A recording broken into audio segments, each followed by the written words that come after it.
refrigerators were taxed as luxury items. They died Even if you freedom. had the money, For you those often who couldn't stayed find or what were you trapped needed. daily, life Citizens became a formed study in vast contradictions. underground barter systems. East Germans were told Oranges they were could be building a traded for workers' cigarettes, paradise. shoes for canned But they watched goods, Western spare television at parts night for favors. illegally and saw a You different learned to world. wait, to Commercials for improvise, modern to refrigerators, adapt. stylish Christine and clothing, Manfred Schreiber, and a cars couple they could who never married in buy East flooded their Germany in screens. 1979, The irony, recalled standing in long despite the lines for ban, hours, most only East to leave Germans could still empty-handed. tune in to Western broadcasts If you from their got living wind rooms. that a store had A planned bananas, economy you meant the ran, government decided but what you was still might produced not and get distributed, any. but it also meant Still, absurd hope was not inefficiencies. entirely extinguished. Basic food People items were found ways to subsidized: live, bread, to love, milk, to learn. potatoes, Families but formed appliances deep like vacuum bonds. cleaners or Art and music refrigerators flourished were taxed underground. as luxury items. Churches offered shelter to Even the if you had the disillusioned. money, you Quiet often couldn't resistance find spread what you in needed. whispers.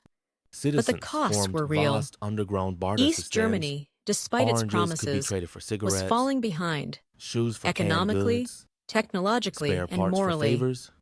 The You West learned to had wait, Volkswagens, to improvise, BMWs, Mercedes-Benz to sedans. adapt. The Christine East and had Manfred Schreiber, Trabbies that choked the air a with couple who smoke married in and East Germany stalled on in cold mornings. 1979, In the West, recalled standing in apartment long buildings lines for grew hours, modern, only to clean, leave efficient. empty-handed. In the If you East, got wind that a store had 10% of bananas, all housing was you uninhabitable, ran, and but you still might 40% not was get any. classified as severely Still, damaged. I hope Many was not apartment entirely blocks had extinguished. communal toilets, People broken found heating ways systems, to live, and crumbling to facades. love, And to still, learn. the waiting list for Familias these formed substandard deep bonds. homes could take years. Art and music flourished Even the underground. most basic of tools for Churches communication, offered shelter to the telephone, disillusioned. reflected the Fire resistance imbalance. spread in In West whispers, Germany, but the costs 99% were of real. households had telephones. East Germany, In the East, that despite figure its stood at promises, 16%. was falling behind East Germany's economically, environment also technologically, deteriorated rapidly. and morally. Its reliance on The lignite West had coal, Volkswagens, a particularly filthy form of fossil BMWs, fuel, created Mercedes-Benz levels of air sedans. pollution 10 The times East higher had than in the Trabis West. that choked the air with Schools, smoke and stalled on neighborhoods, cold mornings. and entire river systems In the suffered. West, Yet apartment speaking buildings grew openly modern, about pollution was clean, taboo. The efficient. government's line was always the East, same. 10% We are of all progressing. housing We was are catching up. uninhabitable, We are better. and 40% was But the people classified knew as severely otherwise. damaged. By the late Many 1980s, apartment the blocks had contradictions communal became toilets, impossible to broken ignore. heating systems, The socialist regime and had crumbling promised facades, equality, prosperity, and and still security. the waiting list for these substandard Instead, homes could it delivered take years. stagnation, Even the paranoia, most and basic of decay. tools for communication, the The telephone Stasi, reflected the imbalance. East Germany's feared In West state security Germany, agency, had 99% created an of atmosphere of households had silence. telephones. Everyone In the was East, watched. That figure Everyone stood suspected at everyone else. 16%. One East out of Germany's every environment 63 also East Germans deteriorated was an rapidly. informant. Its For reliance some, on lignite even coal, spouses a betrayed particularly one filthy another. form of fossil fuel, But repression created has a levels limit, of air pollution and 10 that times limit higher was than in the reached in West. 1989. Schools In and Leipzig, neighborhoods citizens began and gathering in entire river churches to systems pray for suffered. change. Yet speaking These Monday openly about pollution was demonstrations taboo. grew from hundreds The to government's thousands, line was always then the to same. tens of thousands. We are progressing. In October We are 1989, catching between up. 70,000 We are and better. 100,000 But the people people knew marched otherwise. peacefully in the streets, By the late chanting, 1980s, "Wir sind das the Volk. contradictions became We impossible to are the ignore. people." The It was socialist not just a regime had chant. promised equality, It was a reclamation prosperity, of identity, and of security. power, Instead, of history. it delivered The East German stagnation, regime, paranoia, so used to crushing and dissent, decay. found itself The Stasi, overwhelmed. It East Germany's hesitated, feared it state blustered, security agency, but it could no longer had stop the created an tide. atmosphere of silence. On November 9th, Everyone was 1989, an Everyone East German suspected official everyone else. misspoke at a press conference, One out of every 63 announcing East that Germans travel was an restrictions informant. to the West For were being some, lifted effective Even immediately. spouses betrayed Within one hours, thousands But gathered at the repression has a Berlin limit, Wall, another, and demanding that to be limit let was through. reached in 1989. The border guards in panicked. Leipzig, They had no citizens orders. began gathering then in churches to pray They for opened change. the gates. Crowds These Monday surged demonstrations through. grew from They hundreds danced. to thousands. They cried. They then to climbed tens the of wall. thousands. They chipped away In at it with October hammers, chisels, and bare hands. 1989, Across between Germany, 70,000 and the world, and 100, televisions flickered with 000. scenes of People marched reunification. peacefully in the streets, Strangers chanting, embraced. "Wir sind das Families Volk." reunited. We are the An people. empire built on surveillance not and just a silence chant. fell. Not with It was a gunfire, reclamation but with cheers. of identity, of power, of history. The East German regime, so used to crushing dissent, found itself overwhelmed. It hesitated. It blustered. But it could no longer stop the tide. On the 9th of November, 1989, an East German official misspoke at a press conference announcing that travel restrictions to the West were being lifted effective immediately. Within hours, thousands gathered at the Berlin Wall, demanding to be let through. The border guards panicked. They had no orders, and then they opened the gates. Crowds surged through. They danced. They cried. They climbed the wall. They chipped away at it with hammers, chisels, and bare hands. Across Germany and the world, televisions flickered with scenes of reunification. Strangers embraced. Families reunited. An empire built on surveillance and silence fell. Not with gunfire, but with cheers. Less than a year after the wall fell, something once thought impossible occurred. East and West Germany were reunited. On the 3rd of October, 1990, the German Democratic Republic, the official name of East Germany, formally ceased to exist. Its laws, institutions, and surveillance apparatus dissolved. Its people became citizens of a new Germany, a single nation for the first time in nearly half a century. But reunification was not simply the removal of a wall. It was the merging of two worlds, two systems that had evolved in opposite directions for decades. In the West, the transition was seen as triumphant. In the East, it was more complex. Many East Germans, often referred to as Osses, felt liberated, but others experienced a profound cultural shock. Their money became worthless overnight. State-run factories closed in droves. Entire communities that had been artificially propped up by government subsidies collapsed. The Treuhandanstalt, an agency tasked with privatizing East German enterprises, moved quickly, selling off or shuttering nearly 8,500 state-owned companies. It was the largest economic transformation in European history, and it left scars. Unemployment soared in the East. Social structures frayed. Elderly East Germans, who had lived under socialism their entire lives, now faced the alien world of free markets, private healthcare, and capitalism. Many felt lost. Others felt discarded. Still, the promise of reunification endured. The standard of living in former East Germany slowly began to rise. Roads were rebuilt. Phones and infrastructure were modernized. Private businesses opened. Clean water became accessible. Trabis were replaced by Volkswagens. German tourists from the West filled the streets of Leipzig and Dresden. In time, Berlin became a truly united city. Yet the psychological divide, the Mauer, I am Kopf, or wall in the head, would linger. The Berlin Wall was more than concrete and barbed wire. It was a physical embodiment of the Cold War, of fear, control, and ideology. Its fall marked the symbolic end of the global bipolar order, a defeat not just of East German socialism, but of the entire Soviet experiment in Europe. But it also left behind questions. Was it ever inevitable? Could Germany have reunited without suffering decades of division, pain, and control? And perhaps most chillingly, what would have happened if the wall had never come down? For historians, the wall is a warning of how quickly politics can become architecture, how governments can use fear to build barriers not just between people, but within their hearts. It is estimated that over 100,000 people attempted to escape East Germany between 1961 and 1989. Many failed. Many were imprisoned. Many died. Yet they tried, and in their trying, they made the wall fall.